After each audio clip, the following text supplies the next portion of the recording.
Today's special, Walt. We've got a guest. The first time ever we've ever had a guest on Autonomy Markets, and we've got a great guest, David Moss, who became famous for going coast to coast in his Tesla with no interventions, and then he went to Austin to find his white mechanical whale. Is joining us live from Seattle. David, welcome to Autonomy Markets, and thanks for being our first ever guest. I had no idea it was your first guest, so that makes it even more special. But thank you for having me on. I'm really happy to be here. Love talking about this sort of thing. Is this going to be a new pattern for us, or is there just a lot of pressure on David to to perform to decide whether we're going to add additional guests? I could be the only guest that goes wrong. Our first and last guest. All right, so let's start. We got a lot of topics to cover. We'll keep it relatively tight. Tell us about the coast to coast trip. I think my main question is, Grayson and I both have FSD, so we're familiar with the ability to kind of change destinations and things like that. I heard Alex Roy on someone's podcast where they were talking about how that he was traveling with someone and they tried to pull into a charging station, and like when they restarted it, basically they left without the guy, and they ended up getting stuck on the highway for like 30 minutes because of the way exits work.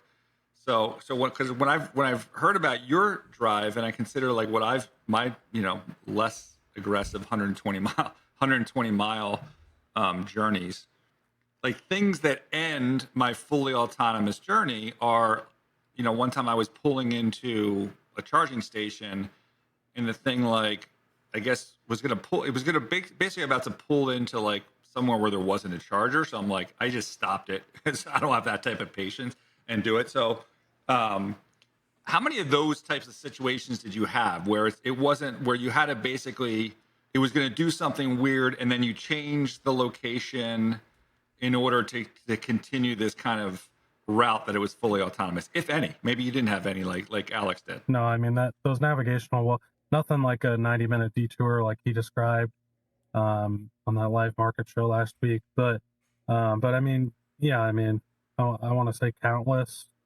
times that's happened. Probably once every 10 or 15 times. Over 12,961 miles that my FSD streak lasts. There was hundreds and hundreds of times parking, but it probably once every 10 or 15 times it would do something like that. It would think a charging stall was the one next over that wasn't a charger, or it would do these quirky things, but nothing safety related. What would you do in that scenario? Let's say it pulled into like a dead stall. You just basically re-put in a destination and say start FSD and let's go again? Yeah, so 90% of the time it would be as simple as, say I'm in a grocery store parking lot right now. I would just re-put in the grocery store, and then if you're already in a spot FSD knew you probably just wanted to park again, so it would either just try parking in that one spot again, it would back out and pull back in, or it would just find a new spot. Or the same thing if you had it with a charger, it would just try the charger spot again, and then a couple times from there you had to put it in another time, but it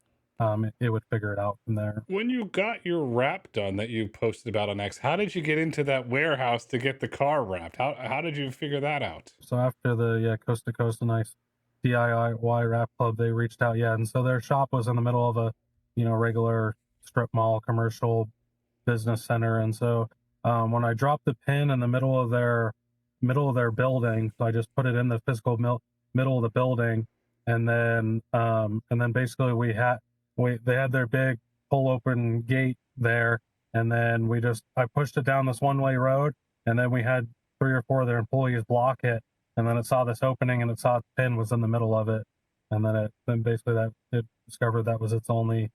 But once it got into the shop, funny enough, and nobody was blocking the other way, it just saw that as a road and realized this wasn't a parking space or anything. It was a big open warehouse with a bunch of lights. And so it actually drove all the way through, and then I had to send it around the block again and try it again. And then once I got in the building, somebody had to go in front of me for it to stop, and then it stopped and put it in park, figured it out. But yeah, so that was a unique struggle. How much advanced planning did you do for this? Like, were you specifically planning out that you knew you could reach, chargers, or were you just, say, okay, I'm on my way coast to coast, and then I'll look on the Tesla screen, and if it says, okay, it plans obviously for you where you want to charge, and just let that take over? Or were you more active in the planning process of the route? No, yeah, I mean, I would definitely default to that. The only times I would change it is just for bathroom related stuff, or for my job. If I needed to pull over, send some emails, go to a closer charger, I would pull over, get the charger 20 miles sooner just for that. But that was my only. So you stayed at hotels, right? This was obviously done over a couple of days. So were your location, when you first started your journey, was the location like the end location? And then at some point you're like, all right, it's time to go to sleep. So now I'm going to change my destination to this hotel that's close. That's correct. Yeah. So I just put in Jacksonville. I ended up changing it to South Carolina, Myrtle Beach. But essentially, yeah, I left the Tesla diner. It was on a Sunday morning, about 2 a.m, and I just put in Jacksonville, and then I loaded up all the charge stops, and then I just pressed start driving, and then I had a nap at one charger by the Arizona border in the middle of the night for about an hour, and then I took a nap. I have a home in Phoenix that I stay at. I took a nap there. I got, the only hotel I stayed at was in New Mexico, Albuquerque. Slept 4 or 5 hours there, and then from Albuquerque all the way basically straight, other than one nap in Mississippi at a charger. I did the rest of it straight. Dedication. Where did the dedication come from? Did you set out to break this record, or you just set out to go on an adventure? Yeah, I think more just the adventure. I mean, the kind of the whole streak as a whole was just organic driving. I just was doing a big year-end tour for my job, and 14.2 just happened to come out, and I had success with it the first day, and one day led to another, and never planned this, or think my world would turn upside down in the way it has. And then when I got home, it was Christmas Eve. I made it home. I left on October 28th. It was like 15,000 miles, and then I was still had the intervention streak, and then I was just really home, bored. It was and I was like, all right, we're gonna try the coast to coast. I'm just gonna leave. So I left my family. Everybody was having no idea, understanding what I'm doing, and they're like, you've been gone for 3 months, and then you're just gonna leave us to go drive. They thought it was it was the only time I'd been judged by my family in my whole life. It's like Forrest Gump, and I just started running, and I just kept running. That's hilarious. Yeah, and then yeah, somehow we made it, and then once I started seeing the mainstream media articles that somehow came out as a result of it, they started to understand. How many charging stations do you think, ballpark, you hit on the trip? On the coast to coast, I think the number was 30, but it was just because of like I wanted to stop and buy some things. You could have done it in probably 10 or 12. And these were all superchargers. These weren't ever third-party chargers, right? Correct. How many of those do you think? Because the ones that I go to in Pennsylvania are like in an IKEA parking lot or whatever. How many of the ones that or a hotel? How many of the ones that you stopped at do you think could be modified so that there could be some cleaning or any type of servicing at those facilities, if any? I would say at least half of them. I mean, most of them are in big. You're saying like in a Robotaxi kind of world? I mean, that is for us. We talk about this being kind of an important aspect of Robotaxis, and the challenge, I think, with Tesla is like they obviously have this incredible network of charging, but there also is a cleaning and maintenance component that they're going to have to obviously consider for this. Yeah, I mean, I would say at least half. I mean, kind of I know the East Coast is the most dense and the most populated, and I have a lot more experience in my life than like the West Coast on the South of the chargers, but most of them are in the very back of grocery store parking lots, like you said, IKEA. Sometimes they're on rest stops, but I would say probably 75% could be double the size and square footage and not interrupt what they're doing. During this journey, were there any software updates during your journey, or were you always on the version of 14.2 that you had at that time? So there was only one that I installed. There was plenty along the way, but so there was the 14.2, and then there was the holiday update version that took it to 14.2.1.2.5, and I wanted to have those gimmicks. But once I had that and I had it going, I was too afraid to update it. I had 2, 3, 4 updates come in, all the way up to 223. But I was like, I got a good thing going. I know this one doesn't have any bugs or anything, and any one bug or random red hands alert or anything would destroy what I was doing. So I just kind of psyched myself out from updating. Grayson and I talk about this a lot. Do you notice any differences between once we've hit 14.2, these incremental updates? Have you noticed anything different at all? No, nothing groundbreaking for sure. No, nothing that affects day-to-day life. I can't even.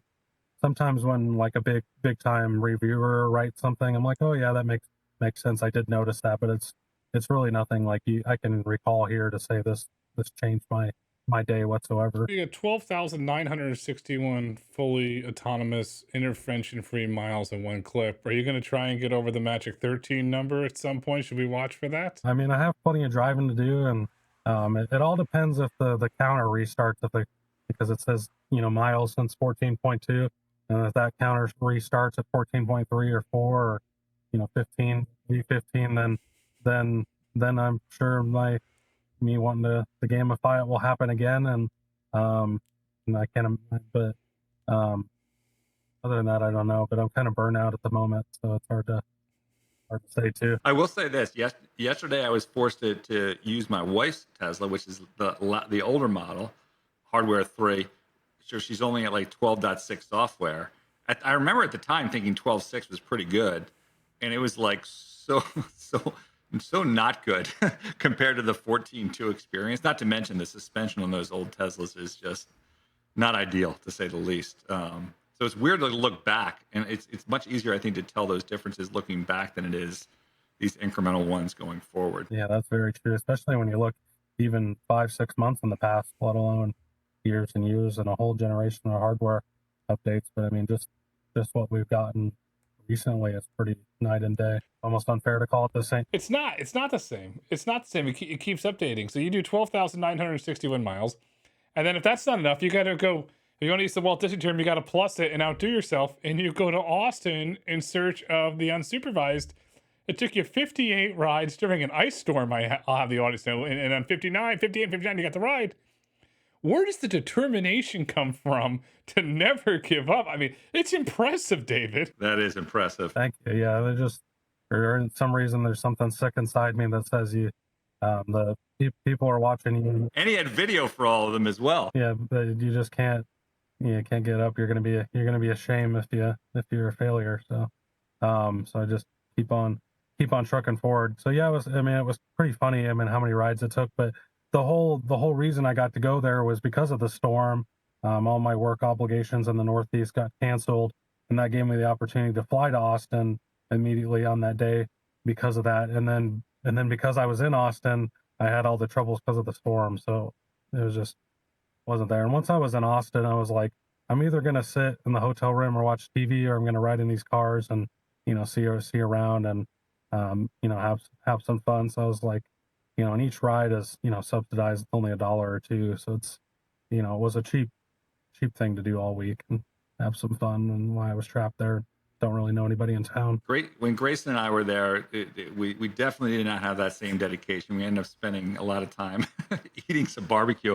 And by the way, whenever I see these videos, it seems like that's a popular spot for, what's the name of that barbecue place, Grayson, that we went to? Terry Black. Yeah. And there was a lot of videos that include that. One of the things that I noticed, though, on some of our rides, if we were going to go to a location and the car should have can basically just continue to go straight and make a right, it took what I would say a circuitous route, meaning that it would just kind of bang around and go through a block that it really is not kind of a direct. Did you have in the fifth? Forget about we'll get to the autonomy part next. Did you have any of those situations where the mapping was just a little wonky? So when I went in late June, early July timeframe, right when it came out, I would definitely say that was a thing. But and this last time I hadn't ridden in one since then, and this last time it seemed like that was all resolved, and it was much more similar to the FSD we know on our customer cars on the route that took it such. So yeah, it was kind of back to normal. It wasn't. Yeah, it seemed like every time you put in a destination, it would just route to these like 4 or 5 roads it wasn't scared of, and then it would take the long way. But it wasn't like that. Yeah, in our case, it was going on like a back road, like it was literally on one of the main thoroughfares, and then it just randomly went to the right, went around, and came back around the other way. So yeah, I'm glad that was fixed. Did you try and put the vehicle in Mad Max mode or hurry mode? No, I kind of thought it would be funny, like to get a little really long stylus, because I saw the drop down menus there on the screen, and I saw the one gentleman in the unsupervised got that, got the safety monitor mode they messed up in the car they gave him, and he was able to switch it. But I did have that idea all week. I was like, yeah, if I just got a stylus on a pole and made this funny video, but I was too afraid I'd just get kicked off the app for doing that. But I had that thought go through my mind all week. What did you think of the ride experience versus June, July when you were in the summer versus when you were recently there? Pretty similar, a little smoother, but not anything different night and day. The biggest thing was just like the route choices, like I just mentioned, but the overall kind of quality experience, jerkiness, all that, I guess lack of jerkiness, I should say, was all basically the same. It wasn't. Did you sprinkle in any Waymo rides while you were there? No, I didn't try any. I've been in 10 or 15 Waymos, not any in the last 4 or 5 months, but no, I didn't try any on there. I would have tried it, but I'm too afraid to just get, because you can't book it direct in Austin and Atlanta. You have to, try your luck. That was the one reason I wasn't willing to try it. Boom. Walt? Boom, boom, boom. David just reinforced it. What Grayson's talking about is this, the challenge of Uber not having its own tier. But, I think we got them, I think after it kind of learned our preferences, we got them a fair amount when we were in Austin. But I hear you. It's odd that they don't have it, but who knows? Maybe other changes will happen in Austin. After you left, I went to lunch and I had to order and cancel 6 times till I got a Waymo. So no, maybe you have a special version of the app, but it didn't work for me. I got the I don't like this experience. Now the safety attendants, as I like to call them, were very nice. They didn't, kept to not saying anything, but given that you were there 58 times and there was a lot of people at that point, you're a known person because of the coast to coast, and there was a lot of people tweeting, following every single one. I was getting inbounds saying very nasty things about Tesla. See, David Moss is the proof point. He's there 35 times. It's not a real service. Was there any, body language, let's call it, or feedback from the safety attendants about your very diligent attempt to get this car? So the only spoken words to me in that front were positive. There's 2 individuals that knew who I was, and it was very flattering. We had nice brief conversations, but there was a lot of them, and I think it had more to do with me sticking a camera right in their face every time more than anything. But if you look at a lot of the videos, they have very negative reactions because I get up right to their face just to make a point, like there's a supervisor, here's this plate number, here's another car. So, these guys aren't public facing individuals. And I get the same one. And I try to make this really, bad dad joke at the end of the car.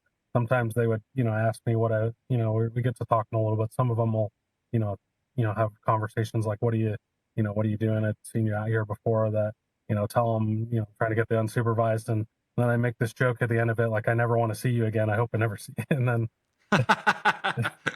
and I never got a single laugh at any of them saying that joke. And when you had the attendant, were they still keeping their thumb on the basically of the door handle? Not like what you saw in July. I mean, in that area, like they're still alert, like they're still great. But yeah, I mean, Grayson, you remember we had one of the late night things. I forget what time it shut off, but we were getting late. Someone might have been having fun as that safety attendant. Not to get anyone in trouble, but we did get one guy that was towards the end of his shift was a little let's say fun. Let's call it that. I'll say I'll use the word happy. Yeah. So we talk a lot. Happy, he was happy, and we're happy that David was there. David, Walt and I talk a lot about the ODD and the service area. When you were in unsupervised, did you feel that it was more of a constrained environment of where you could and couldn't go versus having a safety attendant in the passenger seat? I was just, I just heard a myth online just on my ex home feed that it was, you should probably try in the like original geofence area. And I just happened to land on Riverside Drive. And there was this HEB with a big parking lot that I was parking in every day. I just knew that was a good, safe place to park. And then that happened to be the small route. And I was keeping in that area, and it seemed to be, getting good cars. It could have been because of the storm or anything else, but I went up to the north side of the geofence and actually got trapped there for like 2.5 hours. They turned off the service on that Saturday right as the storm was hitting, and I had to have a new friend pick me up. And it was a lot. And another time in the north part of the geofence, it took over an hour to get a car. But in that kind of original spot, and that happened to be where my hotel was at as well. But I was getting rides, pretty consistently. The north side, is that up by where that mall is? I think there's like a grocery store maybe. No, I mean that's a pretty big area. I mean, multiple miles wide. So, I took it up to home slice pizza, to Walmart up north. Where I got trapped was at like a McDonald's, like at the very, very edge of the north side of the geofence, by 35. But yeah, just where I was sticking, just because the rides were cheaper, I could get more of them, and that was kind of just the myth I heard, and the people saying that's where the other people got their rides. Well, we were at that HEB. Remember, we had the great Waymo Robotaxi race. You had to do a CNBC piece, and I waited for Robotaxi, so we've been there. I remember that. Let's talk about the sensors. So how did you notice that these sensors, most people that have the new Y know that the front sensor now has this, a jet that squirts at them.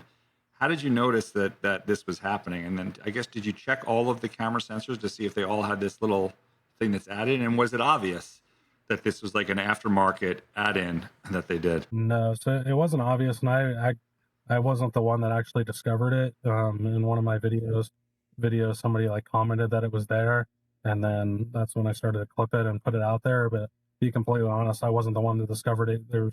I had taken 10 rides at that point, and even the bigger one in the rear, you couldn't tell with the naked eye that it was any different.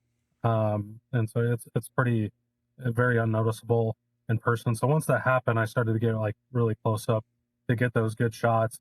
And then the rear one, it was at nighttime, and right as the car happened to be pulling off, but I had my phone right up against it, and it, I guess I covered the sensor too much, and it actually shot off at me, got all over me. It scared the heck out of me.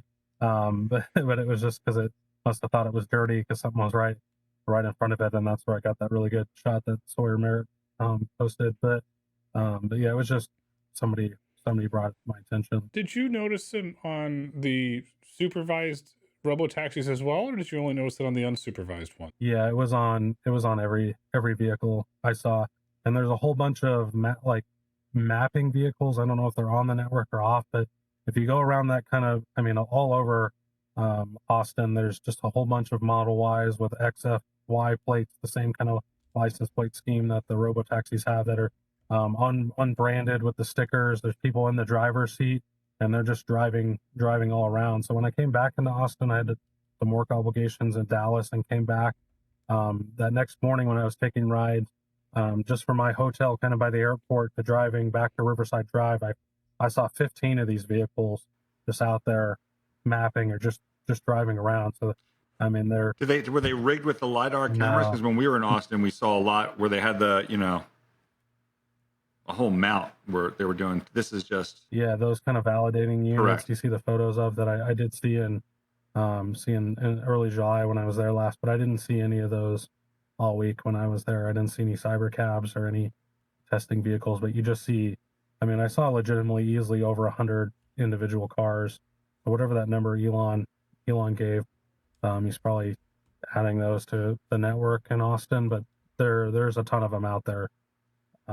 If you watch most of my videos closely, you can see at least 4 or 5 on an individual ride even. So no cyber cabs, even when. No cyber cabs I saw. There was one in the lobby, but but none moving around, or they didn't take us to that part of the factory.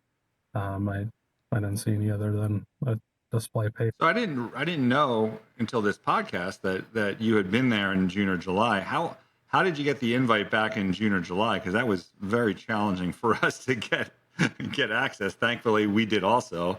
But back before, when you weren't as famous, as not that you weren't famous then, but when you were maybe not as famous as you are now. No, I was completely unknown. I maybe had 200 followers on X, but I was just very passionate about it. And I knew it was about the 4th of July time. It came out like June 22nd.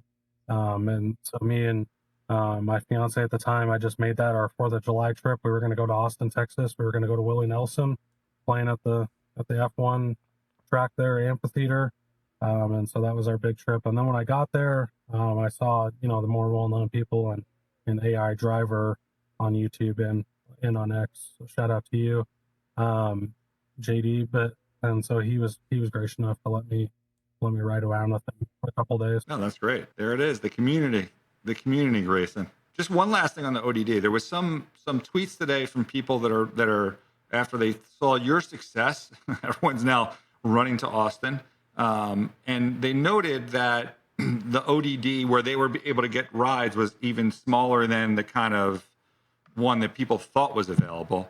And then there was, on this picture for this particular tweet I saw, which I sent you, there's a lot of spots in the regular ODD, which is the geofence area for our listeners, that have X's in it, where they weren't able to place their destination. You looked at that. Did you have a similar experience? Yeah, so throughout the week, I was playing that same kind of similar game. And so I really wanted to go to the PGA Tour Superstore at the north part of town, and it wouldn't let me take me there because it involved the freeway. It's right off 30, one of the freeways. Even with the attendant, you're saying? Even with the attendee, that you needed an attendee in the driver's seat. So when it was in the passenger seat, it wouldn't let you change it, and you would change it to that destination. It would say no route available, even though it was in the geofence. It just wouldn't let it switch you to there. I could change it, a mile or two over, and it would work, or you could change it anywhere else. But there was a couple, one or maybe one more instance that it wouldn't let me change it when I was moving these around. So I definitely believe that part. And then on that tweet you're saying, I was in that area where I just happened to be going riding along back and forth on Riverside Drive, just because that's where I just happened to ended up. So I'm just happened to be even that more lucky, not only to get one but 2 in a row, and just happened to be parked right in the right spot. But I mean, we can only wonder that maybe had you made those initial requests in that smaller area all along, that your hit rate of getting, I guess let's call it no one in the front ride might have been better. But I guess we'll have people now testing that, that whole theory, and then we'll see where we go from there. But Grayson, you were right on this. This was your prediction that when they finally went attendant out, that it would be within a smaller ODD. So nice job on that prediction. We'll just see how long it takes to expand. My guess is, we're talking weeks, right? Like every week, maybe that area continues to expand. I don't think we're going to be sitting here middle of the year with still a shrunken ODD in Austin. What do you think? Well, if I had the clappy hat on, I give you an honorary clappy hat for the thank you, but the clappy hat is not available at the moment. Yes, I think you're gradually going to see the safety attendant out, the fully autonomous expand. I would say in the next couple weeks, depending on how the tech is validated, and it'll be slowly and gently. It's not going to be this mass expansion overnight, but it'll gradually happen over weeks.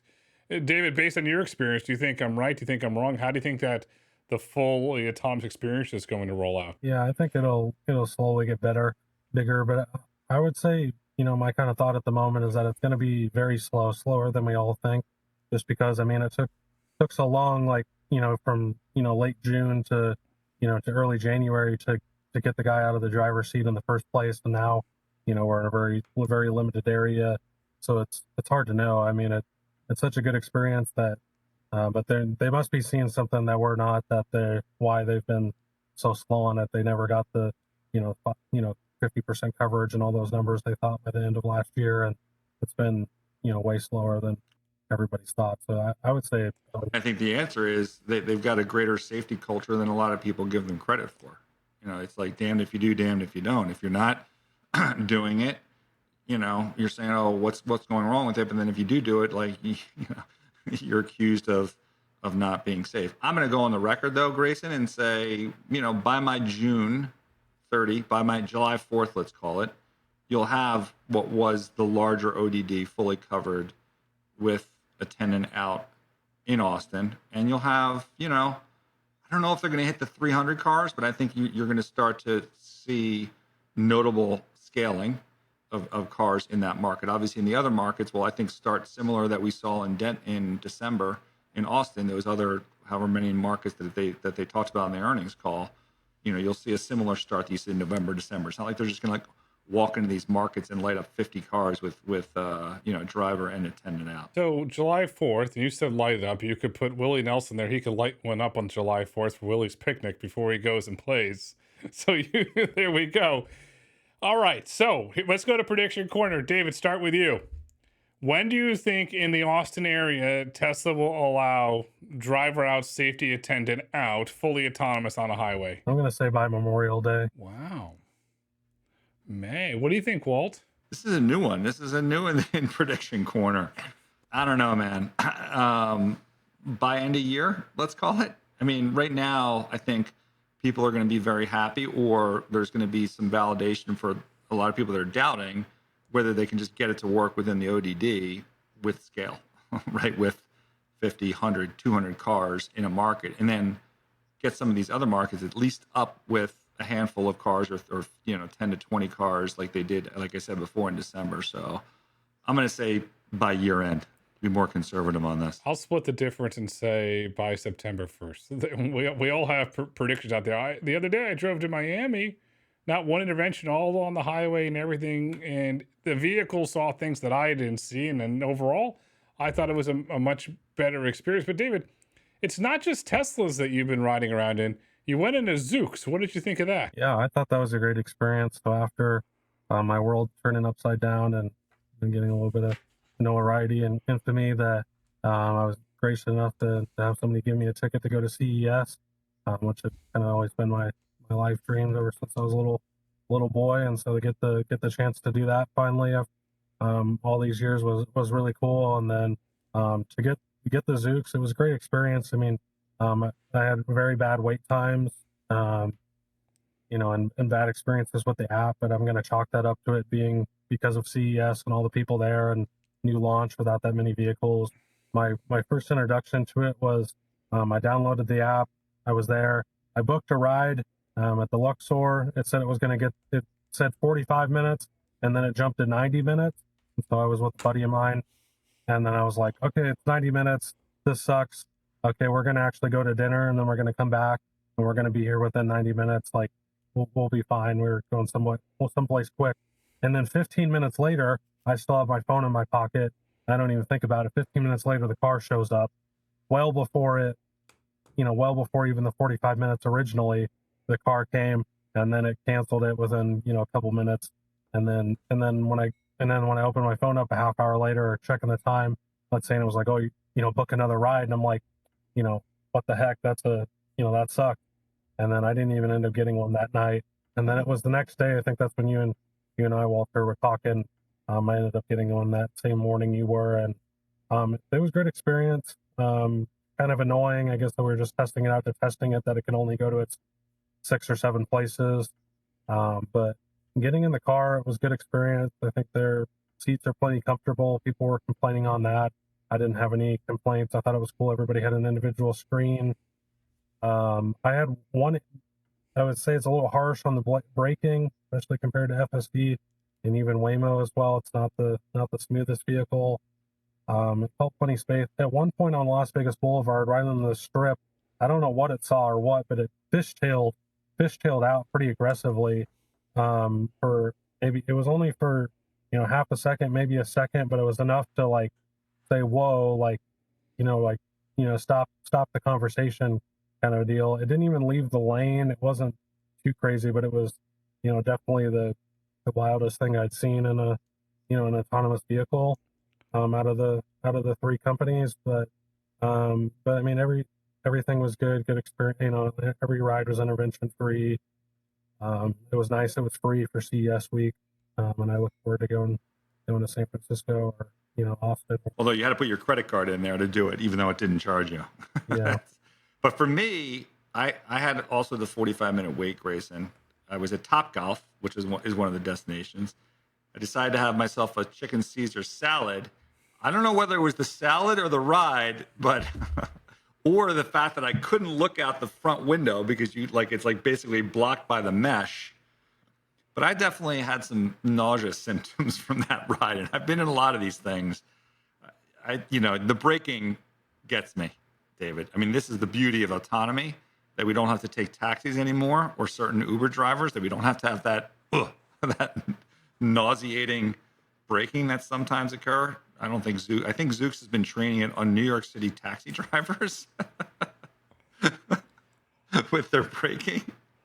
They could use some help. Well, did either of you? I didn't take it because I didn't want to have the experience that's well documented with you two gentlemen. But did you gentlemen experience it breaking down the lane, which it did many times? It even broke down from the Venetian on the way to our party. I mean, I saw one broken down, but David, did you see any broken down while you were there in Vegas? I didn't see any with my own eyes, and I've seen the countless clips online. But yeah, all my probably 12 rides I took were all great. Well, next year at CES, we'll have to get together, and maybe we can hop into a Lucid, or maybe Wave will actually allow more than one or two people in their cars that they bring to Vegas, and we can invite you on some of those trips. We'll see how CES goes next year. We'll invite you and we'll record another podcast as a follow-up, because knowing you're probably going to break some other autonomy record. To Mexico, maybe, to FSD in Mexico. Next thing you know, David, you'll go from Canada to Mexico, and you'll set the record just like the railroads. It'll be an international record. It will be international. See, new record is set for you, sir.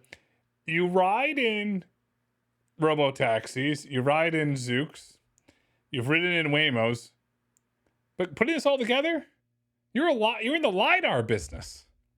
How does this all compute? Because Walt and I get some, I'll use the nice word, interesting feedback. Yes, there's a lot of.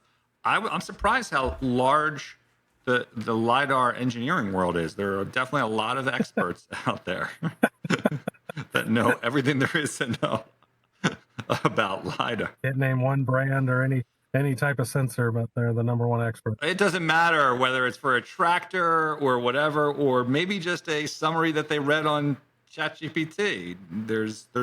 I'm very happy to get a lot of expertise on this topic. So as your Twitter account says, XAI, I guess, or I guess let's call it your SpaceX account now says. I'm now a SpaceX employee. The Creator Share program. As your SpaceX account says, you're a LiDAR sale. What is your view on this kind of need or not need for LiDAR in an autonomous world, in a fully autonomous, not the FSDs that we all take supervised and an unsupervised level 4. I'm going to take a nap on my drive to Philly. So I think LiDAR is a great tool. It can do a lot of things that vision only can't do, but it's more of a limited trick pony at the same time. So every Waymo, Zoox, etc. are not just LiDAR only cars. They have camera and radar. LiDAR is doesn't work very well with water, fog in my experience. Anything on the sensor, at least in my world, it causes a shutdown. We don't use it. It can't read street signs. LiDAR doesn't have any color information. It doesn't have that, but I mean but in the same as vision, it's also line of sight device. It's not X-ray. It's not penetrating the vegetation like some people think. But and I know it's just it's a massive amount of compute power as well. So I think in a theoretical sense, the way I think about it is that like LiDAR or all these Waymos and stuff could theoretically be better, but I just don't think the compute is there to make it possible, and just the price as well. You can buy a new Model 3 standard, or Model Weir. They dropped the standard name yesterday, but for in the $30,000 range versus Waymo even Ionic 5 minus, not even adding the sensors or anything.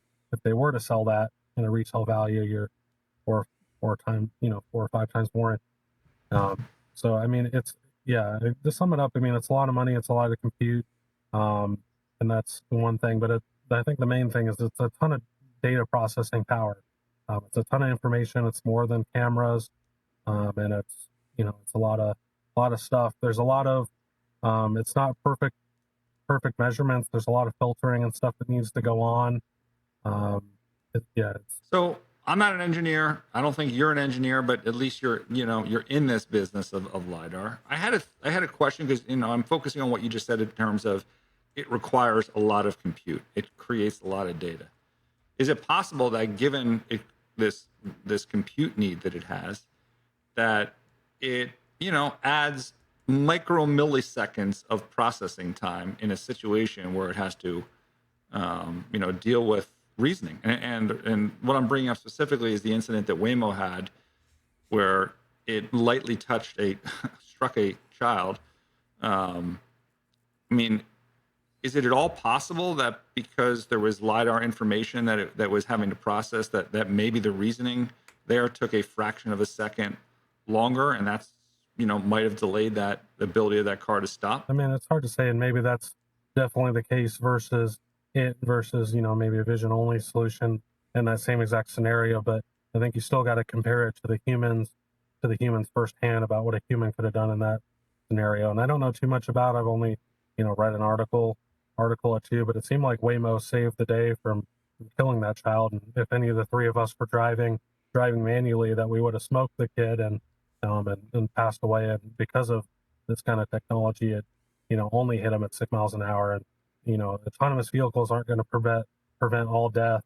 They're just going to severely limit them. I mean, LiDAR has been presented by Waymo itself, by its CEO, in a scenario that's very similar. Now, to be fair, the way it was described as, maybe what he wasn't talking about the LiDAR, but it saw the child or the legs of the child from underneath, I think it was a bus, and that's why it identified it early and reasoned that that human was going to come out and not get hit. But again, that's line of sight, and I think a lot of people were left with the impression that from subsequent tests that were done on Tesla, that somehow LiDAR can see around the corner and see behind buses, so that the quote unquote child jumping from behind the car, which seems to be, a not even a remote situation or a rare situation, right? This is stuff that we have to deal with.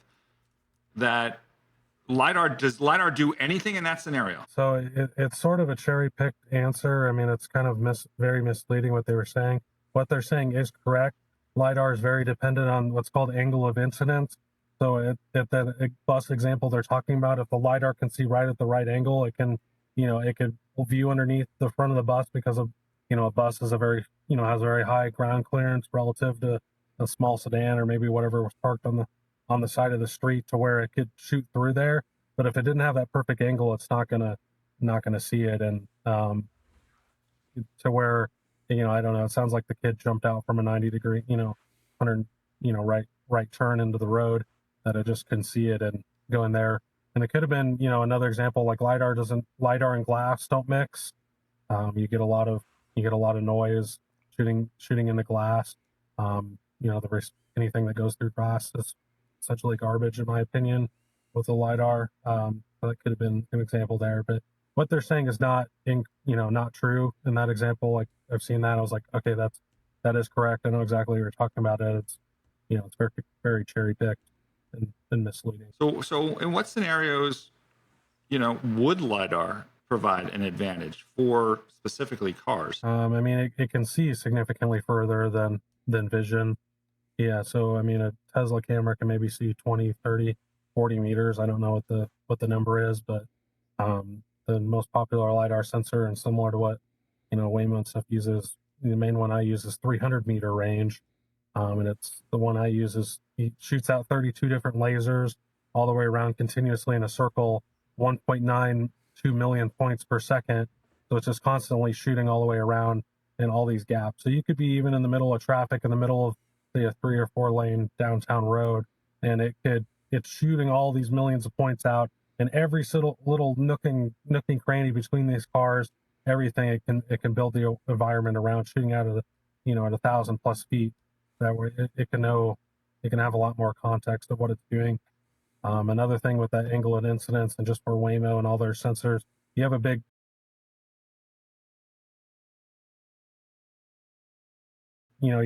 huge in the way sensor on the top of the roof, similar to those LiDAR validation cars you see with Tesla. It can get an angle that us the driver in the seat in our butt can't see. I mean, it can. For distance, if in a city you're traveling, typically 30, 35 miles an hour, maybe 40, depending what city, is it relevant? Is it a relevant sensor to have in a city location at that speed? So we're basically talking about highway. So we're basically talking about highway driving. So you're doing 75, maybe more if you're in Mad Max mode, but not that much more. It's limited. And you see these awful things when Texas drivers get ice and they can't figure it out, and all of a sudden they slide and there's these massive pileups. Seeing something like that when you're doing 75 further than maybe what a camera can see, therein lies an advantage of LiDAR. Yeah, in a theoretical sense, but I mean, there's also not a lot going on. I guess in my example of an edge case scenario would be in a highly urban environment where you just had so many of your sensors being blocked that the LiDAR could penetrate a little further at an effective, useful range. But we're still, I guess, in kind of grasping at straws, talking about the very, very edge cases that probably don't happen to any of us either. Just one last question, Grayson. Sorry. This is a favorite topic of mine. Someday you will be able to purchase a car that can, take you coast to coast, and you can take a nap in the back. Mm-hmm. And if you have the choice between two cars, exact same price, are you going to pick the one with the LiDAR versus the other one? I mean, I think that's too much of a loaded question. There's no way to know that. I mean, there's so much more. Well, how about this? Would you tell someone not to buy the car? No, that's too much of a layup. Okay, that's all I got, Grayson, on the LiDAR. Thank you for and again, we're not. No offense, David, but we're not going to say David is the Mr. Expert on LiDAR. He's not an engineer. He's he works. There's different types of LiDAR. There's some more advanced LiDAR companies out there that are selling different solutions. But it's certainly interesting to kind of pull the string on this one because it is a popular topic with our listeners. Yeah, and I would just say I like Tesla, the Made in America fact, and some of the other things, and I don't own any Tesla shares. If there's a LiDAR one that comes out there and I'm proven wrong and see it, I'd be happy to buy it. Whatever the first, proven safety, mass market solution of unsupervised is out there, me and my family, we're going to go and purchase this day one, no matter what it is. It could be, it could be a Hyundai, it could be a Lucid, it could be a Rivian, it could be a Tesla. We only care about safety. I don't know if you guys know my father. He's completely blind. And for a lot of the passion and a lot of the reason why talk about it and try to test FSD and stuff, just because he's lost his independence in the last 4 or 5 years from losing his vision due to cancer. And so we're just hoping on whatever comes out first, Tesla or whoever, we're going to buy that, and and then his life will be changed forever. And that's kind of what it's all about, regaining independence. It's not about you and I being able to sleep in the back or watch TikTok or anything. It's the preventing the drunk driving. It's the elderly people that are going to be able to operate at night. It's going to be maybe some children that can go places, or disabled people, or many other examples. But we're just going to live in a much safer world that's open to more people. Well, I do a lot of TMT, so it is also about being able to watch YouTube and taking naps. But but I hear you. And my mom, also an octogenarian, also cannot drive. This is a challenge that when our parents are getting to the age where they want the independence of getting around, and you can't have that, and to have that available to them, that's that type of independence. When I talk about autonomy, and she watches Autonomy Markets podcast, Grayson, she loves the beard. They're the most excited because of exactly what you identified, David. The ability to provide some greater independence and mobility that has been, that they don't have, they don't have them, which is great for their, their mental health and everything else. Autonomy creates a lot of good. And your situation, David, is an example that millions of families around the world face, and autonomy is going to unlock the ability for the mobility freedom. And when they have mobility freedom, they have emotional happiness, and really great things can have. And sir, we're happy to have you here on Autonomy Markets today, from coast to coast to Austin, and to soon a round of golf with you. When we have to take the autonomous vehicle there, we'll play a round of golf. So David, thank you so much for coming on Autonomy Markets today. Looking forward to hosting you at CES next year. And to the listeners and viewers, don't worry, Walt and I will be here Saturday with our normal Autonomy Markets. And the inspector hat is coming out because I went to Miami and found not one, but 2 depots. So stay tuned for that. The future is bright. The future is autonomous. The future is never giving up. Walt, until Saturday.